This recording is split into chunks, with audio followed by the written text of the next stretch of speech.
Kelvin said, what about in Saudi Arabia where women are not allowed to drive? That's a particular situation. I'm going to express it from a point of Saudi Arabia, not from a point of Islam. Okay? Just from Saudi Arabia point of view. The Mufti, meaning the head of the Supreme Court in Saudi Arabia, looked at a special problem. And the problem had to do with whether women, whether there was an ultimate benefit for them to drive or whether there was an ultimate liability for them to drive. This is how it was examined.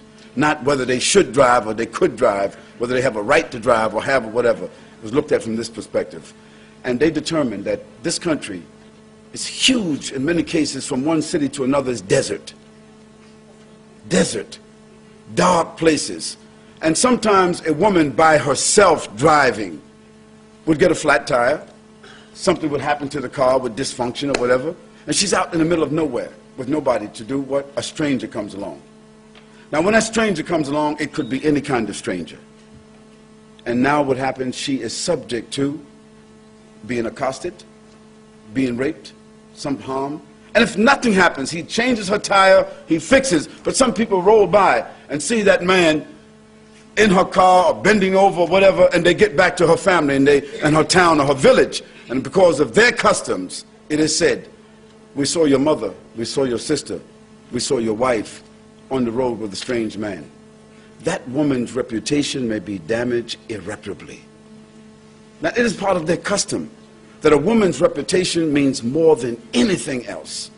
And so that Grand Mufti said that what we want to do is, if a woman wants to drive, she can get a license, but we want her husband or her brother or her family members to chauffeur her wherever she needs to go so that she would not be subject to this kind of situation.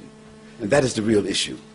Now, not living there, a person wouldn't know. You would think that, well, they can't drive. That's not the case.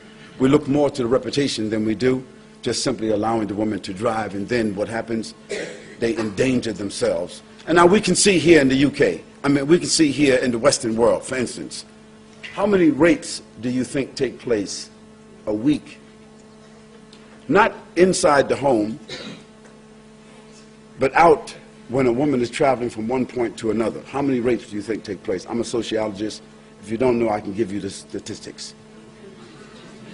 The statistics are, in the Western world, that there are 496 rapes that take place every week of women who are by themselves and they are accosted or they are raped or taken advantage of simply because they're by themselves. Now, I'm not suggesting that a law be enacted in the Western world like in Saudi Arabia. I'm saying that we need to look at that issue. Maybe we men in the Western world, we need to chauffeur our women.